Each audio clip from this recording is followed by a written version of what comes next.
And nasa counter na tayo, tapos na tayong mag-grocery sa Metro Mall. Ayan o. Laging may Hills Bros. Unang-una niyang kinukuha Hills Bros. Para makabayad na tayo. Nasa counter na tayo.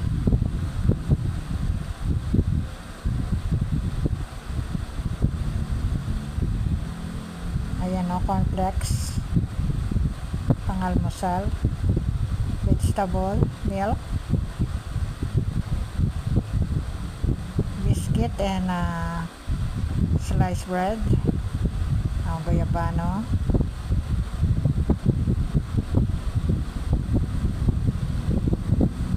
blue cheese, grapes, and many more.